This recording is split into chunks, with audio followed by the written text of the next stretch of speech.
pannekoekdag. Vandag is 'n snikhete dag. Middagtyd op die gras onder die kameelboom met die koedoefillet op die kameelhoutkole, vra ek of die ander dan nie ook so warm kry soos ek nie, of is dit nou net ek wat hierdie hitte voel? Deesdae weet ek nie of dit ek alleen is wat 'n persoonlike somer beleef nie. Nou in die verre noorde gooi die witte grys wolke bolling en begin suidwaarts sweef. Die suurgras rondom ons is blou-groen soos hulle smag na water. Later geniet ek 'n naakte koelheid onder die tuinstort wat met droppers onder die sepres gemaak is. By gebrek aan ligversorging lê ek die middag vir my middagslaapie op die dun mat wat die malieteelvloer bedek. Skaars sluimer ek in of dit drup, drup, sonder donder of blitse op die sinkdak. Uit die swanger wolke stort 'n koele nafenis neer. Soms, na 'n middagrussie, veral Sondae, word ek wakker met 'n onversadigbare lus, amper soos 'n swanger vrou op haar laaste. Met die reën wat so verfrissend neerstort en die druppels wat in poele water biljaar, besluit ek, vandag sal dit pannekoek wees. Daarvoor die stoof soos die een pannekoek na die ander sy weg vind na die bord op die kastrol met kookwater en die kaneelsuiker wat hulle toevou, hardloop my gedagtes ver paaie. Die mens is waarlik 'n aanpasbare wese.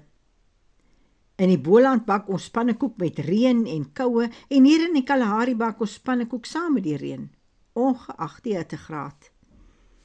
As kind het ek pannekoekbak as 'n gesellige geleentheid beleef.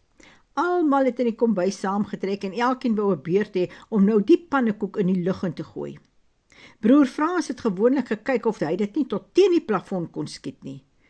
'n Hele paar pannekoeke het die helfte daarvan het op die vloer beland. Stompie, ons volksterrier, was soos 'n stofsuier om al hierdie flopse te verorber. My pa het 'n gesegde gehad, wanneer iemand hom wou leer van iets wat hy goed kon doen, soos byvoorbeeld motorbestuur, dan het hy geantwoord, kyk, wat ek nou al vergeet het van motorkarry by julle nog leer. Die spesifieke dag was pa ook deel van die pannekoekgeselskap. Terwyl hy ons nog so wil vertel van hoe ons moet opgooi en omdop, raak ek hierdie wysheid kwyt.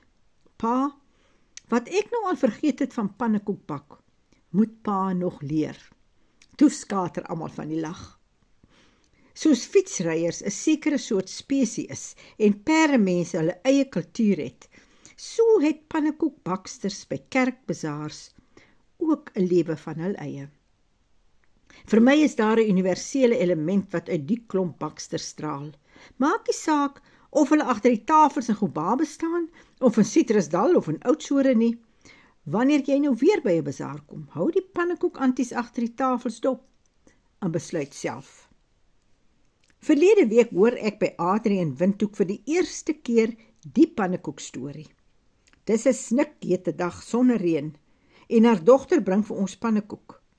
Tot my verbasing hoor ek dat haar kleinseun 'n tand gekry het en dat daar dus nou pannekoek geëet moet word. Dis blykbaar 'n tradisie, spruitend uit die tyd toe mense nog baie kinders gehad het en daar nie juist veel aandag aan al die kleintjies gegee kon word nie. Wanneer die jongste een dan 'n tand kry, word daar pannekoek gebak. Almal eet saam en 'n groot bohaai word van hierdie nuwe tand gemaak. So het die kleintjie dan ook 'n beurt om sy deel van toegewyde aandag te kry. Dalk moet daar vir ons, nou wat lankal tande het en soms tog 'n bietjie onverdeelde aandag soek, ook 'n pannekoekdag wees.